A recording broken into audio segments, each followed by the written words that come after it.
now who plays Cassandra. And Stasia Baronova who plays Addie. Skeezy, Doug Dawson. And the unsung hero of Znation, Alex Terziek, the stuntman, head of stunts. You've seen Alex more in any episode of Znation than you realize. We'll get to that later. And then on the very end, we have Jason McKee, visual effects supervisor. My name is Sean. We do a podcast. It's called the Film Project Podcast. We interview filmmakers and we talk with various artists from Spokane and kind of the greater inland northwest area. So this is all being recorded for the Film Project Podcast. It's on iTunes, it's on YouTube, it's on Google, it's on all that stuff. So check it out. We'll have a Q&A in just a little bit. We'll have some fun prizes as well. But, you know, it all starts with Carl Schaefer, right here, the man. Tell us, what is the inspiration for Znation? Let's give a round of applause. You know, how did Znation start? Well, Znation actually started in the halls of sci-fi with my co-creator, Fred Angler. And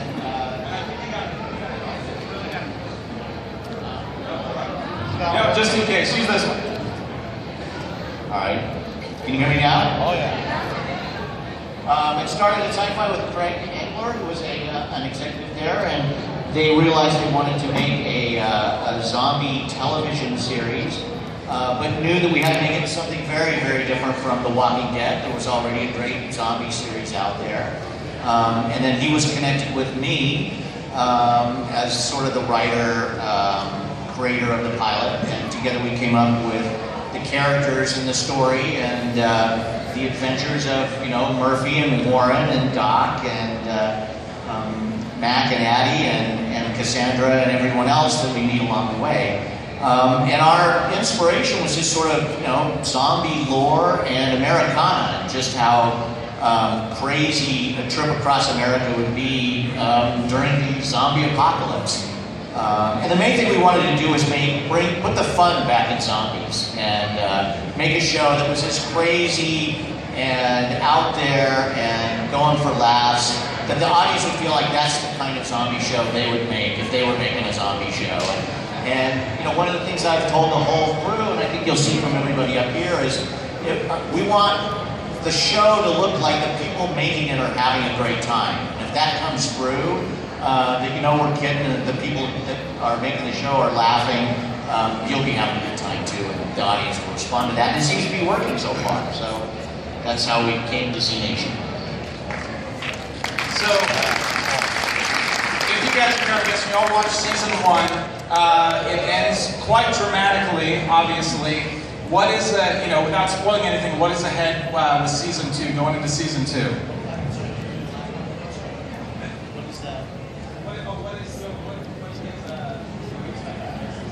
Oh, what can you expect going into season 2? Well, within the first minutes of the pilot, we'll see who survives, who lives, who dies, and the sort of the second apocalypse that's coming.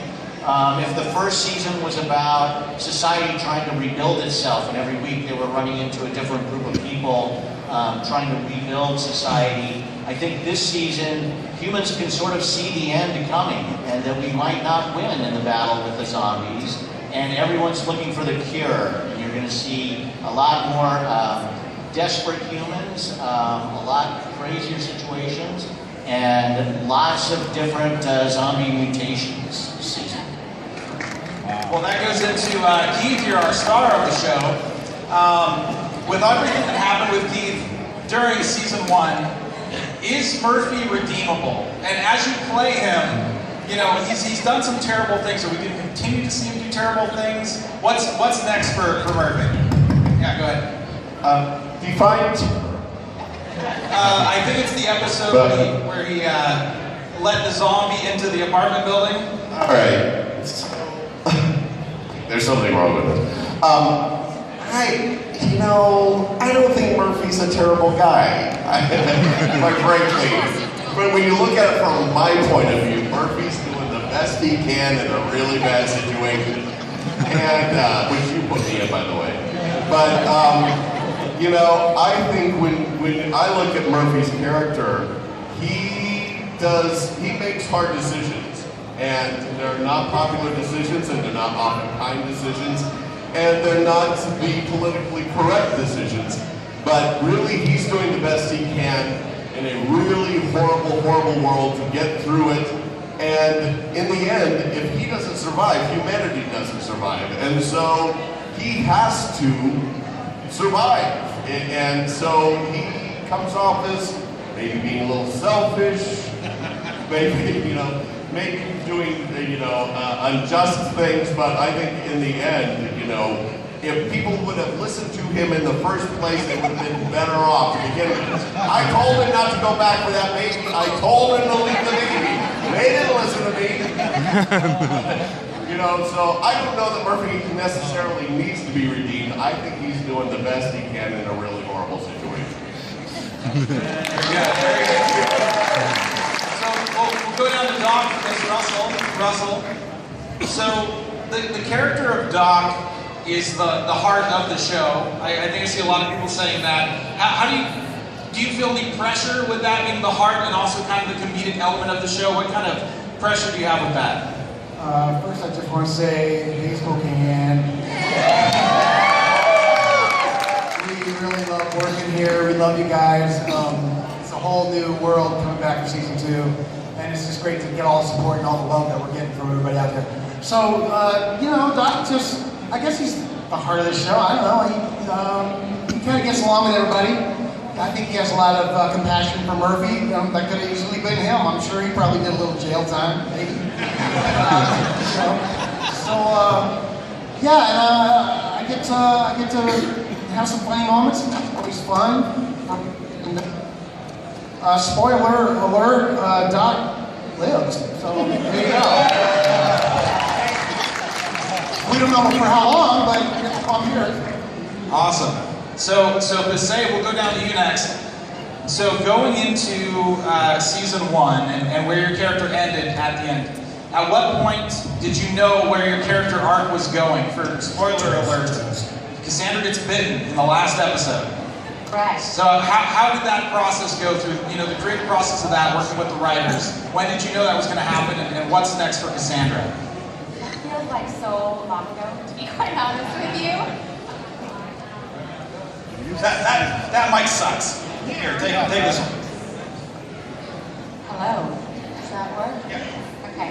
I'll be honest with you, it was a really long time ago, so I don't remember specifically when I found out about Cassandra becoming a blend. Is that what you're asking? But I know that it happened a lot later in the season than people might have expected, and I know that it was a huge surprise for me. Carl, do you remember, I think it was maybe episode 9 or 10, that I found out Cassandra was becoming...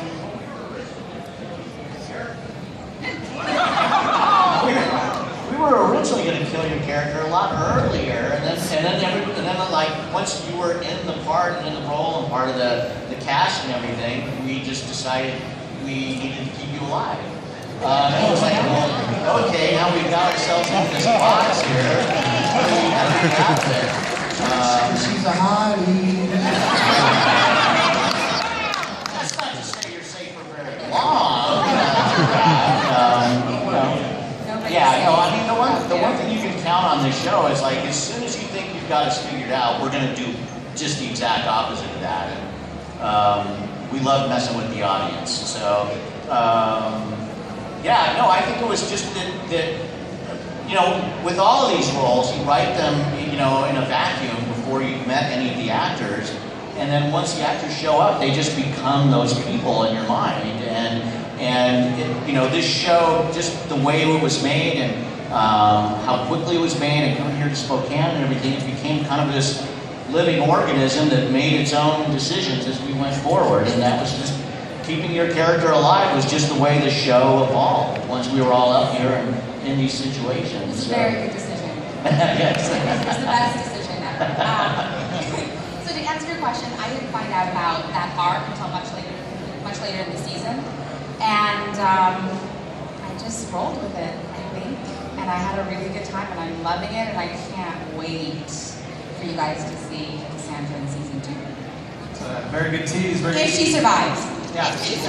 Spoiler alert. So Anastasia, Hi guys!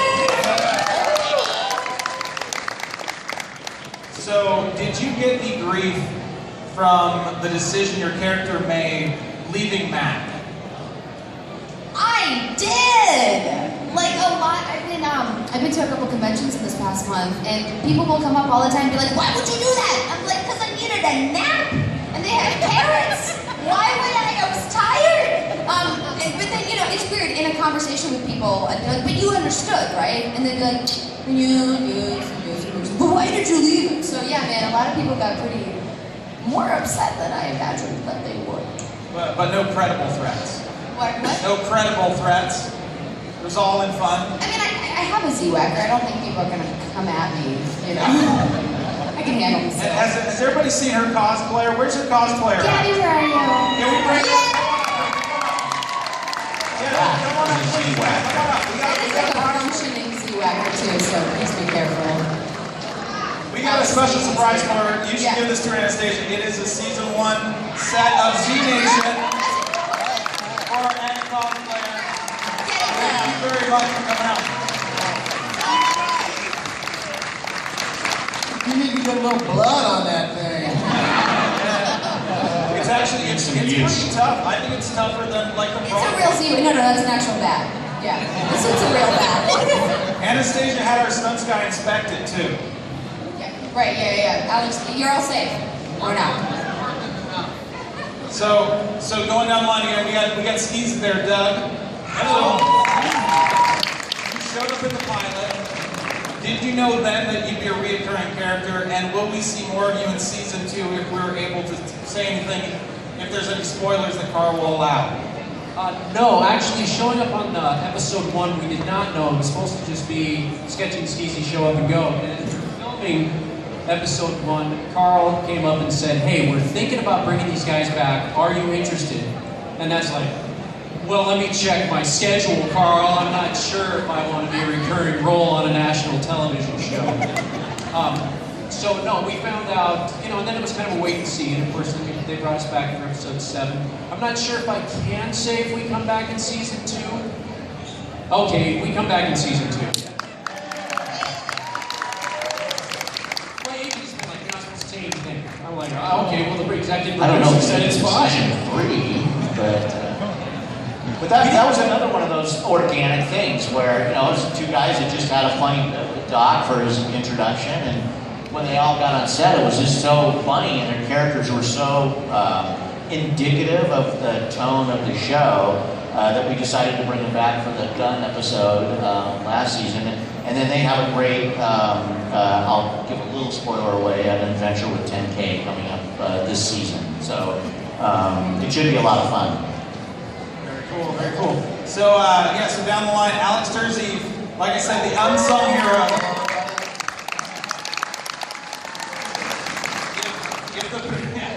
If the crew has done their job, you won't recognize the many zombies that Alex has played through the different makeup and effects and tricks with the camera. But do you even know how many zombies you played in season 1? I lost count after about 35, 36, somewhere in there. I was actually keeping track of it for a while, but no, I lost count. It's being out here in Spokane, we've got the best extras around, but there's this Our zombie extras are fantastic. Yeah. Do we have anybody in the crowd that has been an extra? We got a couple? Thank you very much. And Mr. Bro over there, see you guys.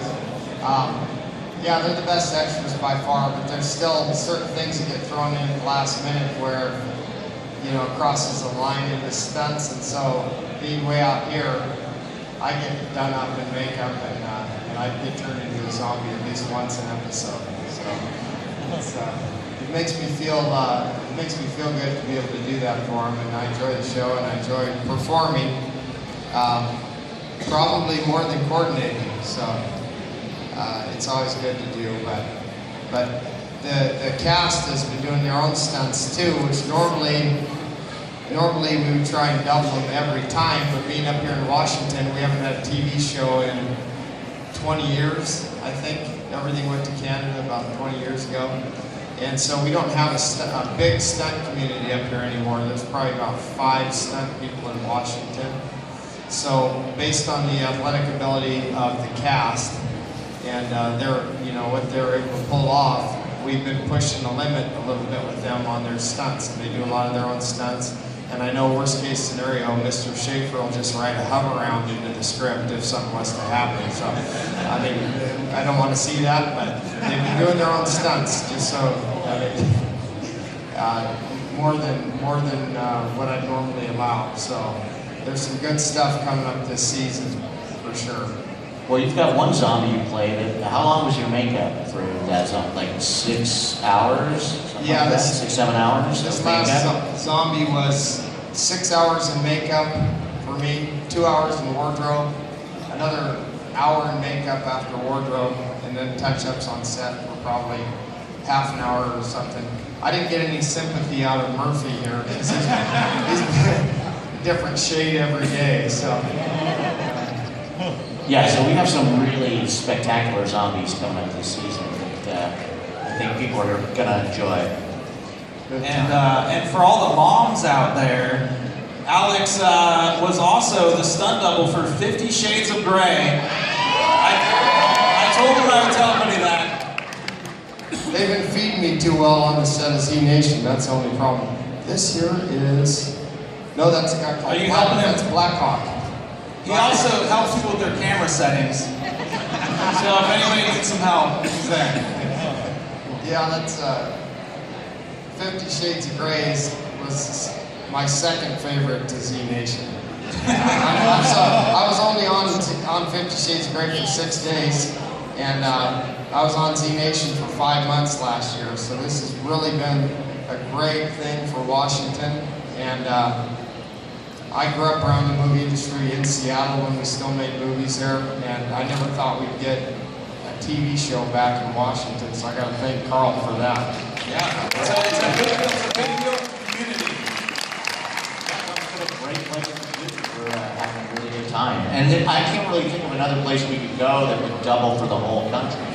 The way we've been able to use the locations around here, just around Spokane here. We've got deserts and mountains and wheat fields and abandoned factories and just fantastic locations for the New Jersey, New York, we found it all here, so it's been great shooting here.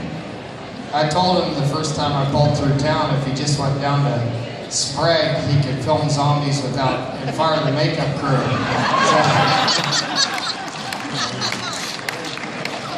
So Jason McKee, Jason's also on the Film Project podcast, but he's a visual effects supervisor for the show, and he's been doing visual effects for years and years now on many films.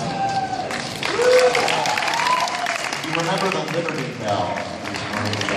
Yeah, he's responsible for the Liberty Bell.